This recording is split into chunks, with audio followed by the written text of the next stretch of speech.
নমস্কার বন্ধুরা, রুমাস ব্লগ চ্যানেলে আপনাদেরকে স্বাগত। বেশ কয়েকদিন হয়ে গেল শরীরটা ভালো ছিল না, তাই কোনো আবৃত্তি দিতে পারিনি। তো আজকে খুদে বন্ধুদের জন্য ছোট্ট একটা কবিতা আবৃত্তি করে শোনাচ্ছি। সুকুমার রায়ের আবোল তাবোল থেকে নেওয়া।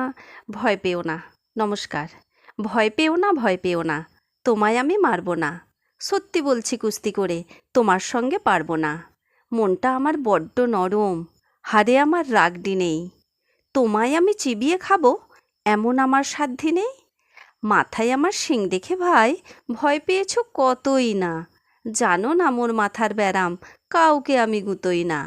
এসো এসো গর্তে এসো, বাস করে যাও 4টি দিন। আদর করে শিকে তুলে রাখবো তোমায় রাত্রি দিন। হাতে আমার মুগুর আছে, তাই কি হেতায় থাকবে না? মুগুর আমার হালকা এমন, মারলে তোমায় লাগবে না। অভয় দিচ্ছি, শুনছো না যে? ধরবো নাকি ঠ্যাং দুটা? বসলে তোমার মুন্ডু চেপে বুঝবে তখন কাণ্ডটা। আমি আছি, গিন্নি আছেন, আছেন আমার 9 ছেলে। সবাই মিলে কামড়ে দেব মিথ্যে অমন ভয় পেলে। ভিডিওটি যদি একটুও ভালো লেগে থাকে তাহলে একটা লাইক করবেন আর সাবস্ক্রাইব করে অবশ্যই চ্যানেলটির পাশে থাকবেন। ধন্যবাদ।